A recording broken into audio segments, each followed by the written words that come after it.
우리가 인생을 행복하게 살려면 어떻게 해야 할까요?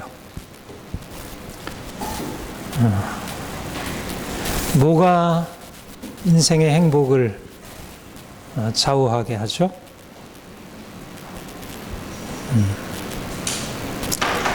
인생이 행복하다는 것은 이제 우리의 어떤 상태잖아요. 우리가 바라보고 기대하는. 아, 좋다. 인생이 너무 좋다. 난 즐겁다. 아, 진짜 인생 살만하다. 이제 그런 어떤 일종의 이제 감정 상태가 그게 전부는 아니지만 어떤 이제 그렇게 표현이 되죠. 근데 많은 사람들이 뭐 옛날이나 지금이나 다 행복을 기대하고 원하지만 뭐 옛날에 행복을 얻는 길, 또 오늘날의 행복을 얻는 길이 다 조금씩 다 다르죠. 그런데 우리가 하나님의 말씀, 우리가 하나님께 나아가서 하나님으로부터 알게 되는 것은 뭐냐면 행복하려면 하나님이 복을 주셔야 한다는 것입니다. 이게 아주 중요한 비결이에요. 너무나 우리 그리스도인들에게는 너무나 당연한 얘기 같지만 그러나 머리로는 당연한데 실질적으로 하나님이 내게 복을 주셔서 내가 행복하다는, 말하자면 내 행복의 원천, 행복의 근원, 그것이 하나님께 있다는 사실을 자꾸 놓쳐버리게 돼요. 왜냐하면 우리가 살아가는 세상은 그렇게 말하지 않고 행복은 돈에 달려있고 행복은 내게 달려있고 행복은 우리의 어떤 배경에 달려있고 뭐 이러저러한 행복의 조건들, 행복의 원리들을 다르게 얘기하고 있기 때문에. 그런데 우리가 하나님 앞에 나가서 우리가 분명하게 붙들게 되는 것은 하나님이 복을 주셔야 인생 행복하다는 것입니다. 너무 잘 아는 얘기죠. 그런데 우리가 사실 그 하나님이 복을 주시기를 원하잖아요. 하나님 복을 주세요. 건강 주시고 마음의 평안 주시고 이러한 문제를 해결해 주시고 우리가 복 받기를 원하지만 사실 복을 잘 받지 못한다는 것입니다. 어떻게 해야 복을 받죠? 우리가 요즘에 계속 거듭 듣고 있는 말씀. 순종해야 복을 받는다. 순종해야 복을 받는다. 순종하지 않으면 내가 복을 받기 원해도 내게 복이 주어지지 않는다. 왜 그리스도인들이 복 받기를 원하고 하나님이 복 주시는 분임을 모르진 않지만 왜 인생의 복을 누리지 못할까? 머리로 아는 것이지 실질적으로 하나님이 복을 주신다는 것, 또 내가 순종해야 한다는 사실들을 제대로 믿고 그것을 삶에서 그렇게 살아내고 있지 않다는 것이에요. 우리가 아무리 운동 열심히 하면 건강할 수 있어. 그리고 먹는 거 잘 먹어야 돼. 이러저러한 어떤 것의 건강의 법칙, 원리들에 대해서 알 수 있잖아요.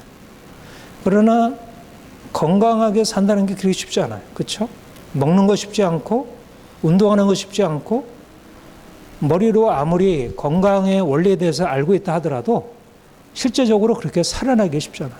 그래도 그거는 어느 정도 우리가 노력하면 열심히 운동도 하고 헬스도 하고 먹는 것도 조심하고 그런데 순종하여 복을 받는다는 것은 사실 우리가 성경을 잘 듣고 알지만 신명기 28장의 말씀을 듣고 아멘 하지만 그러나 그것이 실제 우리의 삶에 적용이 되기 쉽지 않다는 것. 사실 원리는 너무너무 간단해요. 인생의 원리는 간단한데 뭐가 안 되느냐 하면 그게 실천이 잘 안 된다는 것입니다.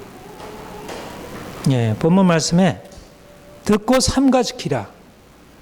그리하면 약속의 땅을 차지하리라. 이렇게 말씀했어요. 계속 지난주에도 우리 앞에서도 얘기를 했고 계속 어떻게 보면 신명기에서 계속 반복되는, 이거는 아마 수십 번 이상 반복되는 구절일 거예요. 약간 그 단어는 다르게 사용할지 모르지만 듣고 순종하는 것, 삼가 지키는 것. 그리하면 하나님이 약속하신 적과 꿀이는 땅에 들어가서 그 땅을 차지하리라. 여러분은 어떻습니까? 삶에서 순종 잘하고 계세요? 아니, 순종해야겠다고 생각을 합니까? 그 생각이라도 하는 것은 그래도 좀 깨어나고 있는 증거예요. 근데 생각조차 안 하고 살아가는 거예요.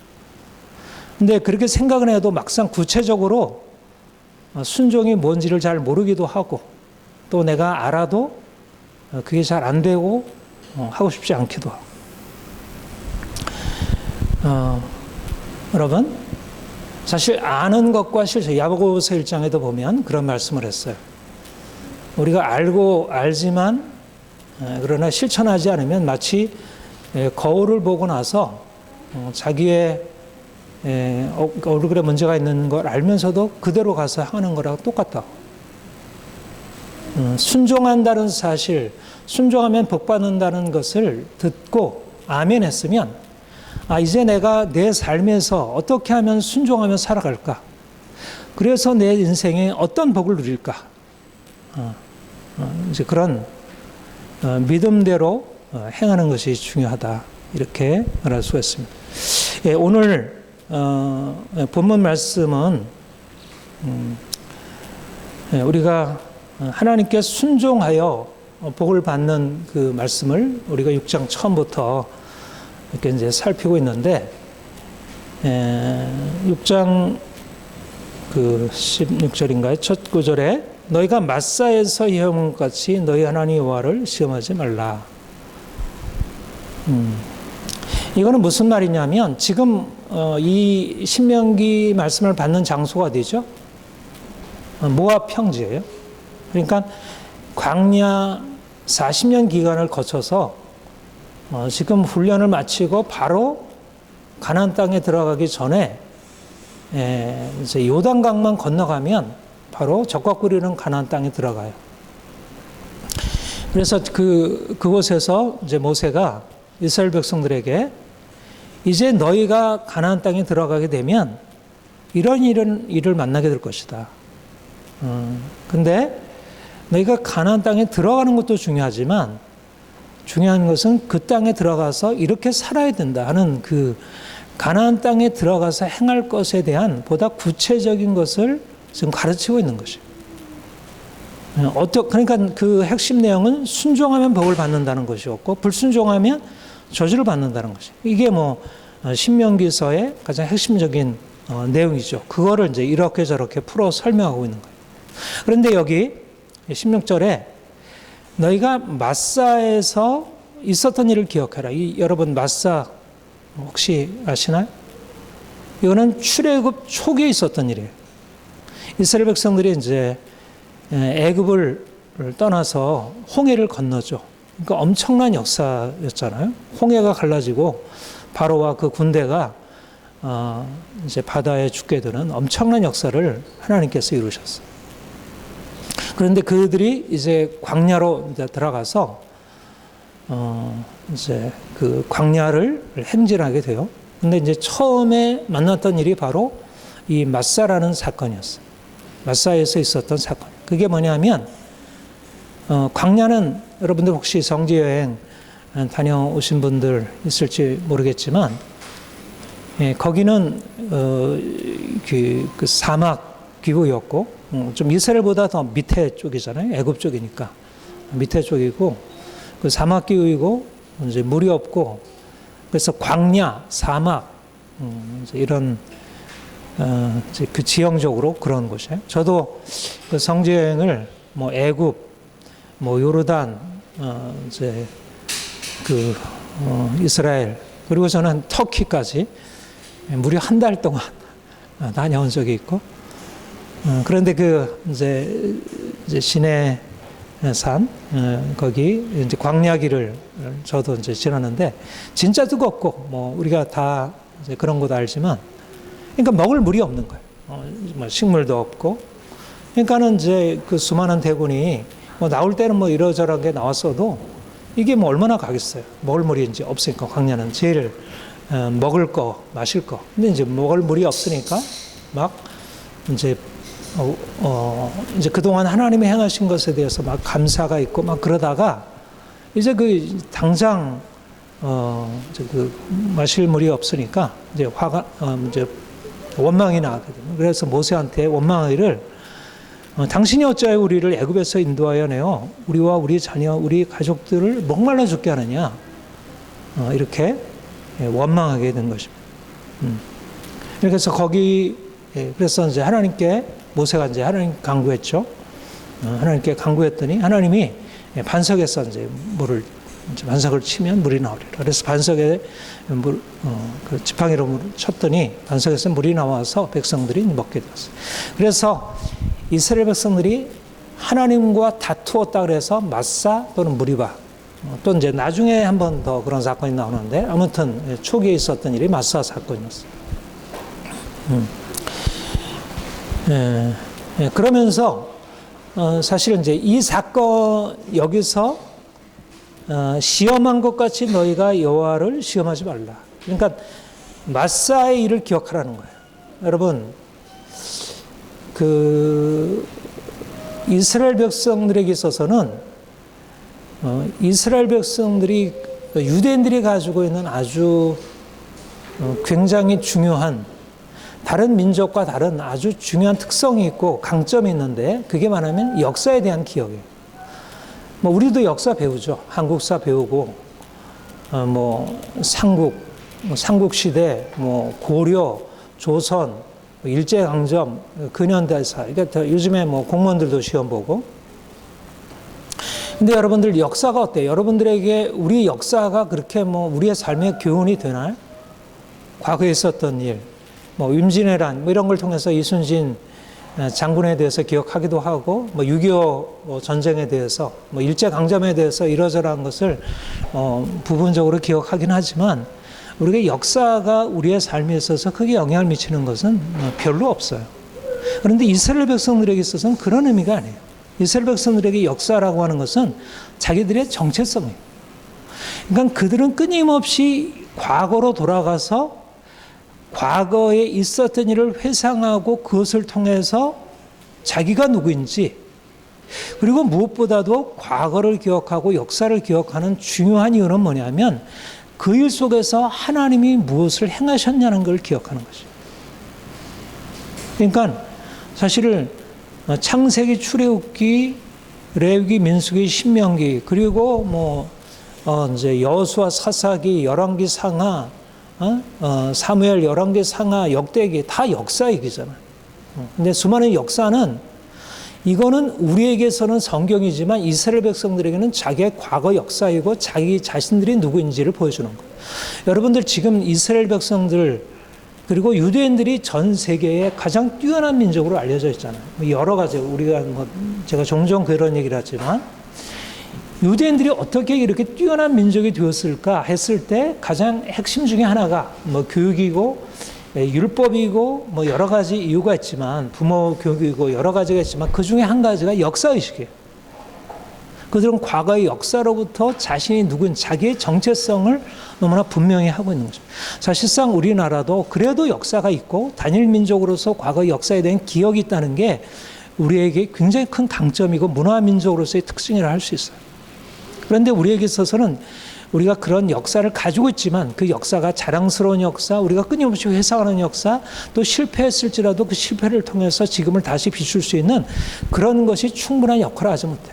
그러나 사실 이스라엘 백성들의 역사 안에는 뭐가 있냐면 그것이 하나님의 행하신 놀라운 기적적인 것이든 아니면 실패이든지 간에 그 과거의 역사 속에서 하나님의 행하신 것들에 대한 그것을 통해서 그들이 인생은 이것이구나. 우리가 이렇게 잘못 살아서 이런 어려움을 겪었고 이렇게 했더니 하나님이 우리를 위해서 행하셨고 이렇게 함으로 인하여 하나님이 축복하시는 거구나. 말하자면 미래로 나아가기 위해서 어디로 돌아가냐면 과거의 역사로 돌아가는 거죠. 그러니까 그들이 출애굽의 역사를 회상하면서 하나님이 과거에 우리를 위해서 이렇게 놀랍게 행하셨는데 우리가 지금은 어려운 가운데 처해 있지만 앞으로 우리를 위하여 놀라운 일을 행하실 거예요.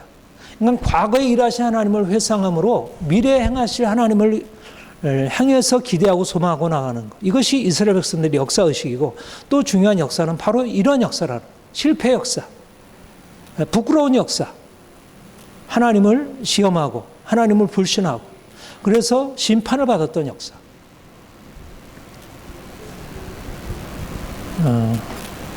그러니까 우리가 말이죠, 하나님께 순종해야 나가는 데 있어서 순종이 잘 되나 안 되나요? 설교 들을 때는 순종해야겠다고 결심하죠. 그런데 실제적으로 나가서 아이들과 한번 부딪히고 남편과 부딪히고 경제적으로 이러저러 어려움들 만나고 직장에서 문제 만나면 내가 하나님께 나아가서 기도하고 하나님 말씀 순종해가지고 행하는 것보다 어떻게? 우리가 이전에 행하던 옛날 습관이 그대로 올라오는 거예요. 또 원망이 나오고 또 화가 나오고 또 인간적인 방법이 나오고 또 거짓말하게 되고 또 싸우게 되고. 그래서 그때 너희가 어떤 일을 행했는지, 너희 조상들에게 어떤 일이 있었는지를 기억하라. 그러니까 과거를 기억하라는 얘기는 너희의 잘못을 다시 기억해가지고 다시는 그런 일을 하지 말라는 것만이 아니라 하나님이 그 가운데서 무엇을 행하시는지를 기억하라는 거예요. 여러분들도 과거에 하나님이 여러분들에게 행하신 일을 기억하는 게 너무 중요해요. 실패까지도.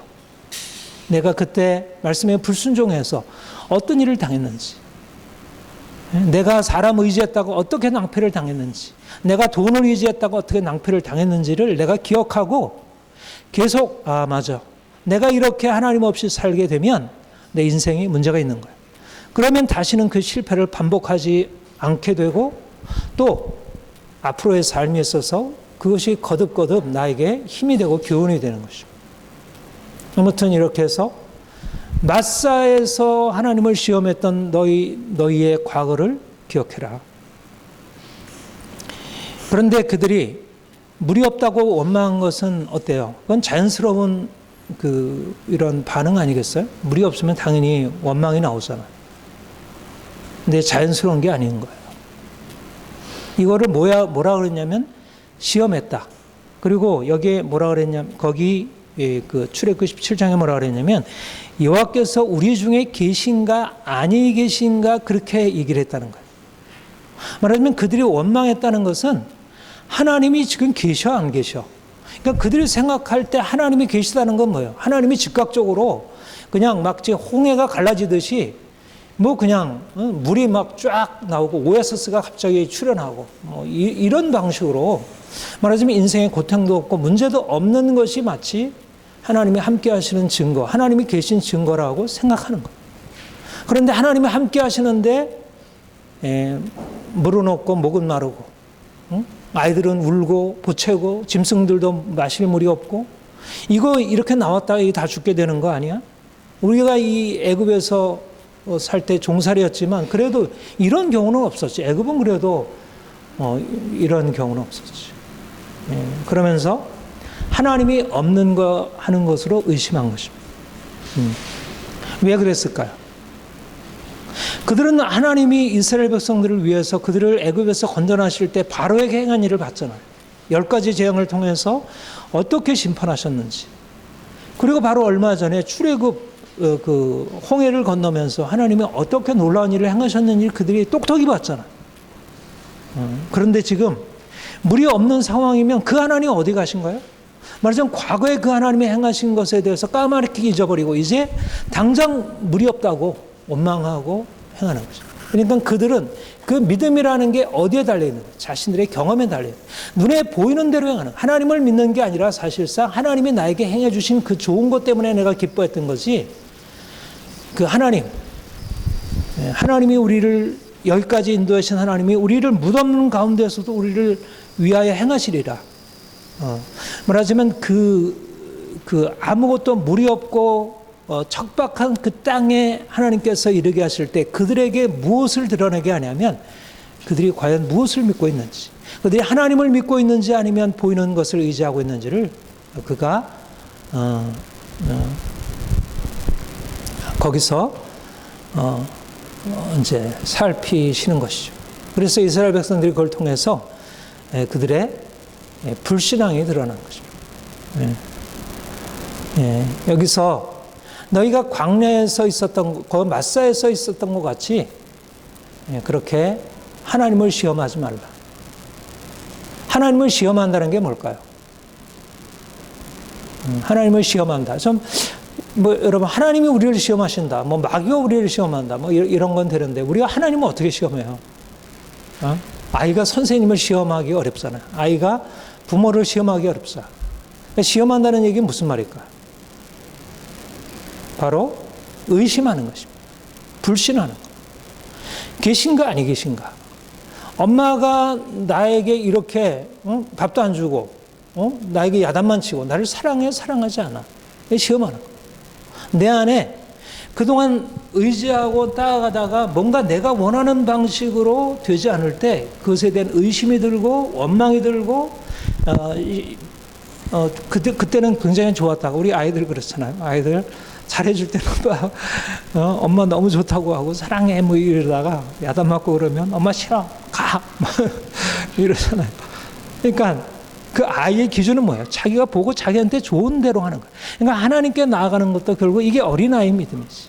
어린아이. 그러니까 어린아이 믿음이라는 게 굉장히 순진해가지고 그냥 하는 대로 말하는 대로 그냥 따라가는 것도 사실은 좋은 어린아이 믿음이지만 사실 어린아이가 그야말로 이렇게 온전하게 신뢰하지 못하고 자기 중심적으로 하는 게 이제 어린아이. 우리가 사실 예수님을 믿어도 처음에는 이런 방식으로 내 중심적으로 내가 보이면 좋고 내가 싫으면 싫고. 하나님께서 광야로 인도하신 목적이 무엇일까요? 우리 신명기 8장에 보면 그랬어요. 광야로 내가 너희를 인도하신 것이 뭐냐면 너희를 시험하사 너희가 나에게 순종하는지 순종하지 않는지 너희가 나를 믿는지 믿지 않는지를 내가 알아보기 위해서. 그러니까 시험은 누가 해야 돼요? 우리가 하나님을 시험해야 돼요? 아니면 하나님이 우리를 시험해야 돼요? 하나님이 우리를 시험하시고 우리는 그냥 하나님을 믿는 거예요. 내가 볼 때는 하나님의 합격이 아니야. 하나님이 그렇게 하면 안 돼. 하나님 잘해 주셔야지. 왜 이렇게 되게 잘 못하고 있어. 하나님 자격 없어. 이게 우리가 많이 하고 있는 태도이고 이스라엘 백성들이 한 거예요. 하나님을 시험해서 틀렸어요. 하나님 이렇게 하면 안 돼요. 이제 그렇게 하는 게 하나님을 시험하는, 하나님을 시험해서 내가 심판하고 하나님 그렇게 하시면 안 된다고 하는 게 내 시험은. 그런데 이제 시험하지 말라는 얘기는 하나님이 나를 시험하셔서 나의 불신앙, 나의 불순종, 내 고집, 내 옛 자아를 드러내시고 그가 나를 깨뜨리시고 나가는 그 과정을 받아들이고 내가 따라가는 것. 우리가 하나님께 순종하는 게 뭐 때문에 안 되죠? 하나님이 잘 안 해주셔서 안 되나요? 우리 잘 아는 거죠. 우리 자.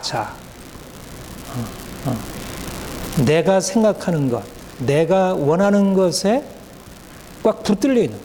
이거 아니면 안 된다는 생각이 너무 강해 있는 거예요. 하나님, 먹을 거 주셔야죠. 우리 아이들 그렇게 요구하잖아요. 당당하게. 그게 믿음일 수도 있지만 그게 굉장히 그 아기 폐하, 그러니까 아주 갓난아기일 때는 아기 폐하 시절이 필요해요. 그걸 전능 환상이다 그런 얘기를 하는데 그런 게 필요해요.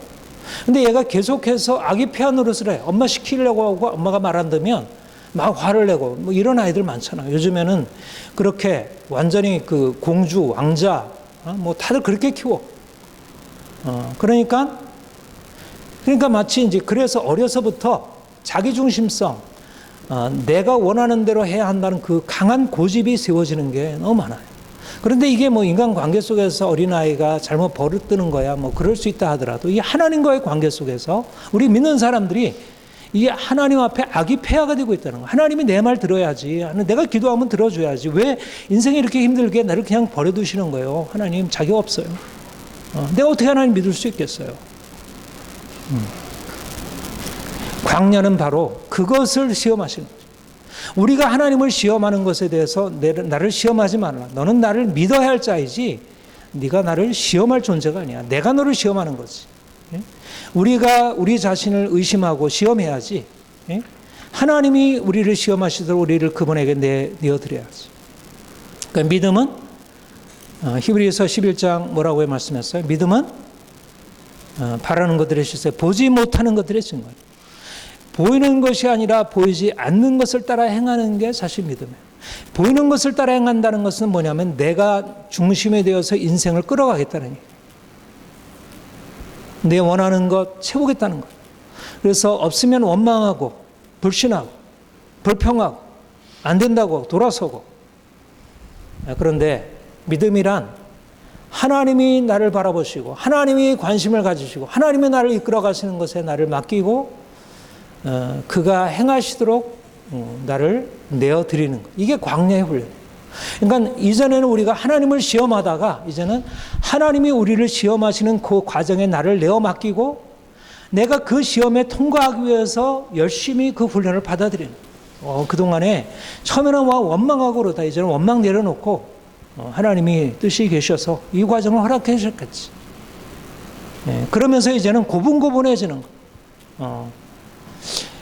제가 이번 학기 이제 기독교 세원을 강의하면서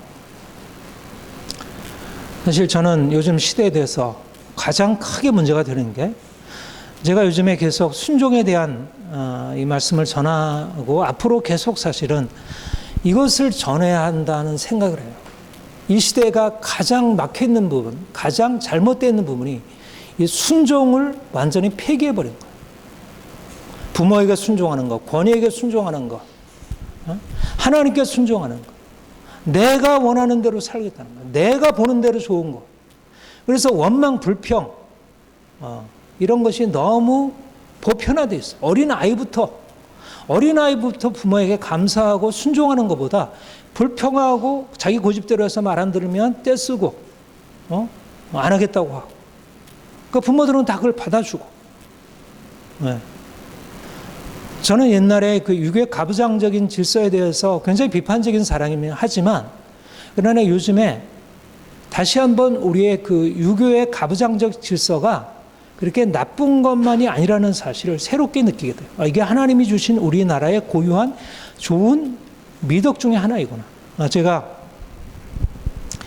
지난주에 그 캐톨릭 노르베르트 베버라는 그 신부의 그 1925년도에 무성령으로 찍은 그 고두심 씨가 KBS에서 2010년도에까지 방영했던 건데 최근에 올라온 그런 이제 우리나라에 관한.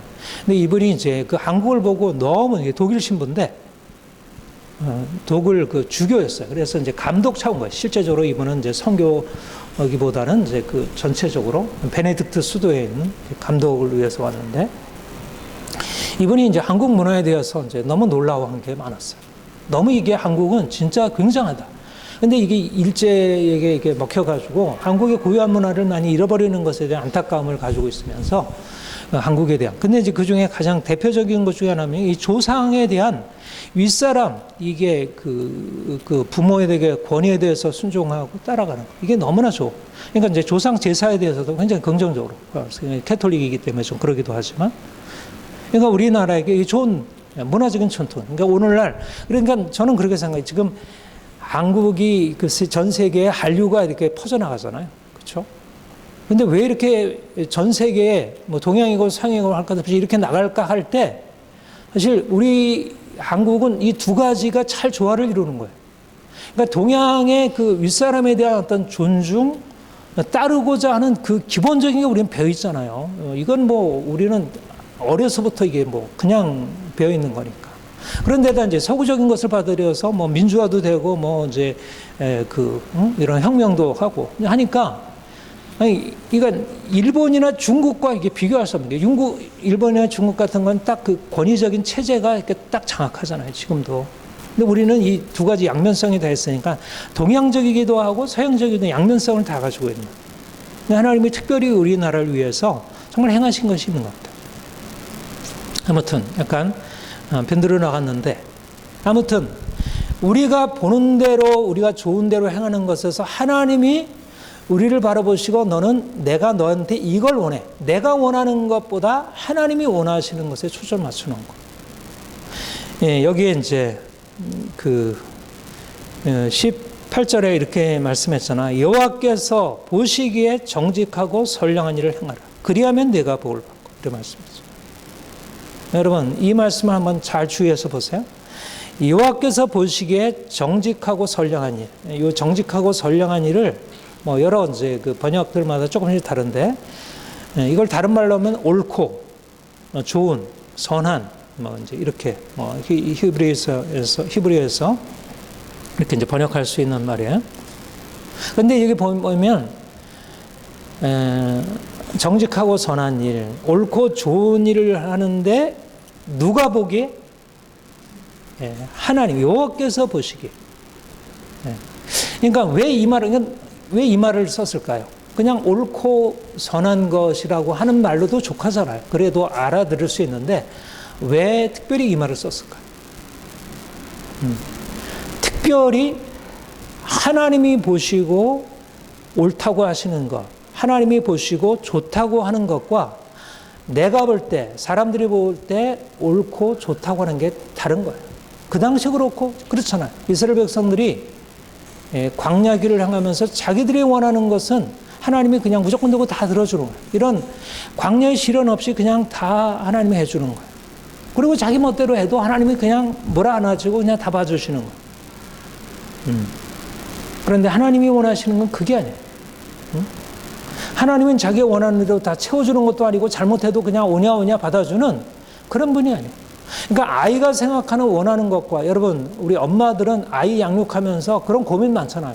이 아이가 원하는 거 들어줘야 되나 말아야 되나, 이런 고민 정말 많이 하잖아요. 뭐 엄마가 원하는 대로 아이를 키울 수도 없고 또 아이가 원하는 거 다 들어줄 수도 없고, 그러니까 두 가지를 다 잘 해야 되는데, 그런데 사실상 엄마 아빠가 아이들이 원하는 것을 잘 해주는 사랑도 필요하지만 그것 이상으로 중요한 게 뭐냐면, 아이가 내가 원하는 것을 따라서 행하기보다는 엄마가, 아빠가 이게 옳은 거야, 이게 좋은 거야, 이게 바른 거야 라고 하는 것을 가르쳤을 때 그것을 따를 수 있어야 돼요. 오늘날 이게 무너져 버렸어요. 그렇잖아요. 오늘날 교육이 무너진 게 바로 이거예요. 옳고 그름이 사라져 버렸고 좋고 나쁨이 다 주관적으로 되어버렸어요. 객관적으로 옳고 그름이 있고 객관적으로 좋고 나쁨이 있는데, 지금은 그 옳고 그름을 결정하는 것이 모든 나야. 그래서 내가 원하는 것 하면 그거는 옳은 거고, 내가 원하는 거 하지 말라고 이제 누가 부모나 선생님이 말하면 이거는 인권 침해이고, 그렇게 돼버려요. 이거 사람들과의 관계 속에서 뭐 그런 부분이 있겠죠.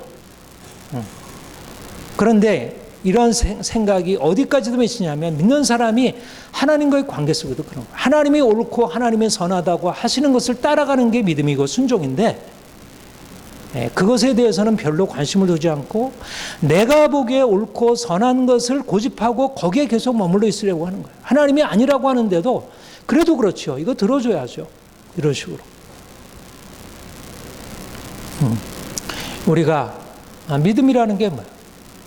믿음이라는 것은 바로 내가 옳고 내가 좋다고 생각하는 걸 내려놓고 하나님이 옳다고 하시는 것, 하나님이 좋다고 하시는 것을 내가 따라가는 것. 여호와께서 보시기에 옳고 선량한 일을 행하라. 그리하면 네가 복을 받으리라. 하나님의 뜻을 행하고 하나님이 원하시는 것을 해야 인생의 복을 받지, 하나님이 원하는 건 하지 않으면서 내 뜻대로 행하면서 하나님이 내 인생에 왜 이렇게 문제가 많고 계속 왜 내 인생은 이렇게 제대로 풀리지 않나요? 라고 하는 거는, 이거는 그거는 엉뚱하게 생각하고 살아가는 것입니다. 이스라엘 백성이 원망하고 불평하고 불순종하고 그런 삶에서 돌이켜서 바로 그런 삶을 살았기 때문에 인생이 복을 받지 못했어요. 여러분, 우리는 어떻습니까? 우리가 왜 인생의 복을 받지 못했나요? 저도 제 지난 인생을 돌이켜보면 뭐 제가 크게 잘못한 거 없어 보여도, 그러나 분명한 사실은 내가 부모에게 순종하지 못하고, 내가 제대로 사랑하지 못하고, 내가 제대로 말씀에 순종, 하나님이 볼 때 옳고 선한 것을 내가 붙들고 그대로 순종하며 살지 않았다는 거예요. 그래서 내가 복을 받지 못한 거예요. 이거는 예외가 없어요. 이건 목사든 장로든 뭐 집사든 어린아이든 어린이든 상관없어요. 아니 믿지 않는 사람까지도, 믿지 않는 사람이라 할지라도 그들이 양심적으로 행하면 그 정도까지 복을 받아요. 그들이 설사 하나님을 잘 모른다 하더라도 일반 은총 안에서 그들이 선량한 삶을 살아가면 그야말로 순천자는 흥하고 역천자는 망한다. 우리 동양에서 얘기하듯이. 부모에게 잘 순종하고 어른들 공경하는 사람은 하나님께서 복을 주셔요. 우리가 코람데오라 얘기를 하죠. 하나님 앞에서. 하나님이 보시기에, 하나님이 나를 보시고 있다는 거예요. 하나님이 나를 보실 때 내가 겉으로는 그럴듯하게 사람들에게 잘 보일 수 있고, 그렇지만 하나님이 우리가 보실 때 우리 안에 엉뚱한 욕심, 엉뚱한 고집, 내 뜻대로 행하고자 하는 것이 있으면 하나님이 어떻게 기뻐하시겠어요? 그러니까 우리 장로교 신앙, 개혁 신앙의 가장 기본적인 모토가 코람데오 하나님 앞에서 살아가는 것이죠. 하나님이 나를 보시고 계신다. 내가 하나님이 보시기에 옳고 흠없이 행하리라. 우리 여러분 다윗이 어떻다 그랬어요? 하나님의 마음에 합한 자. 그러니까 그가 이제 그 처음에 기름 부음 받아서 이제 뭐 골리앗 쳐 죽이고 그가 백성들에게 인정받고 나서 왕이 되기까지 얼마나 고난의 시간을 거쳤나요? 그런데 그가 뭐 사울과 관계 속에서 여러 가지로 많이 갈등하고 그 문제가 있을 때마다 그는 뭘 의식하고 살았죠? 하나님이 나를 보고 계신다. 사울을 죽일 수 있었지만, 원수를 갚을 수 있었지만 그는 하나님이 나를 보고 계신다. 물론 그걸 잠깐 놓쳐가지고 밧세바를 범했다가 하나님 앞에 크게 이런 심판을 받기도 했지만, 그러나 그는 하나님을 의식하고 살아. 하나님이 보시기에 내가 옳고 선한 일을 행하리라. 이게 말하자면 복을 받는 비결이고 인생이 하나님의 축복 안에 들어가는 비결입니다. 그러니까 이제까지 우리가 내가 옳고 좋은 것 행하던 것, 또 사람들이 옳다고 보는 것에 우리가 행하던 것에서 이제는 하나님이 보시기에 옳고 흠이 없는 삶을 살아가는 거예요. 그래서 하나님이 보시기에 좋았더라. 이게 창조하시고 나서 그렇게 하시죠. 하나님 보시기에 좋아. 하나님 보시기에 심히 좋았더라. 이렇게 말씀하시죠. 이게 처음에 타락 이전의 모습은 이랬는데 타락하고 나서 우리의 모습이 하나님 보시기에 심히 좋지 않은 거예요. 그러니까 우리는 이제 결국 주님 만나서 우리의 인생 안에 일어날 변화가 뭐냐면 하나님 보시기에 좋았던 그 모습이 다시 회복이 돼가지고 정말 하나님이 기뻐하시고 좋아하시고 히스마니아서 3장 보면 내가 너로 인하여 기쁨을 이기지 못하리라. 얼마나 좋은 비전이에요. 내가 하나님을 기뻐하는 거, 하나님이 나를 기뻐하시는 거. 그러니까 그렇게 되기 위해서 우리가 초점을 어디로 옮겨야 합니까? 나 중심. 내가 생각하고 내가 결정하는 삶의 태도에서 하나님이 어떻게 보시고 하나님이 어떻게 하시고 하나님의 눈으로 나를 바라보는 거예요. 이거 쉽지 않은 일이죠. 내가 나를 바라보는 것 너무 자연스러운 일이고 하나님의 관심에서 나를 바라보는 것이 쉽지 않은 일. 특별히 오늘날 이 시대는 어떠세요? 완전히 내가 중심에 되는 사회. 네가 원하는 것으로 살아라. 이게 모토잖아요. 이건 어른이나 아이나 할 것 없이 더 아이들은 더 말할 나위 없이 네 인생은 네가 살아. 엄마 말도 듣지 말고 아빠 말도 듣지 말고 선생님 말도 듣지 말고 네 인생은 네가 살아. 어떤 면에서 이 말이 필요할 때가 있어요. 정말 필요한 때가 있어요. 우리가 그렇게 주장해야 할 때가 있고 잘못된 어떤 이 사회의 통념, 뭐 공부 잘해서 뭐 사회 성공하고 뭐 이래야 된다. 그러면서 아빠가 계속 그런 쪽으로 이끌어가면 아니에요. 나는 그런 식으로 안 살 거예요. 이런 식으로 나는 그런 식으로 아닐 거예요라고 하는 그 거슬러 가는 것도 필요해요. 그러나 우리는 누구에게는 사람들에게서는 혹시 그들이 하나님의 뜻을 거슬러서 나에게 요구하기 때문에 내가 나를 주장할 수 있지만 적어도 하나님 앞에서 나의 중심성, 내가 보기에 좋은 대로 옳은 대로 선택하는 것은 극히 제한적인 거예요. 이것은 한 부분이지만 우리가 내 인생에 하나님이 주신 고유한 것을 누군가 침범할 때 그거 아니고 할 수 있어야 되지만 그러나 그보다 더 중요한 사실은 내가 아니고 주님이 어떻게 보시는가? 그분이 보시는 대로 행하는 것. 내가 보이는 대로 행하는 것. 결국은 뭐가 될까요? 여러분 사사기에 뭐라 그래요? 자기 소견대로. 자기 옳은 소견대로 행했다. 하나님 보시기가 아니라. 그러니까 여러분 그 사사기 그 뒷부분에 가면 어떻게 돼요? 진짜 이상하잖아요. 뭐 진짜 아주 말도 안 되는 일을 하고 제사장 한다 그러면서 무슨 뭐 살인하고 음행하고 이 도무지 있을 수 없는 그러니까 이 당시에 이방 풍속들이 들어와서 이스라엘 백성들이 완전히 망가져 있는, 하나님의 말씀이 사라지고 하나님의 말씀대로 순종하고 살아가는 것이 없으니까 자기 소견대로, 오늘날 사사시대와 같이 된 거예요. 말씀이 사라져버리고 순종이 사라져버리고 하나님 보시기에 옳고 그른 판단력이 사라져버린 이 포스트 모더니즘, 너무나 심각한 시대예요. 네. 하나님은 우리에게 복을 주시려고 해요. 순종이 복입니다. 순종이 복.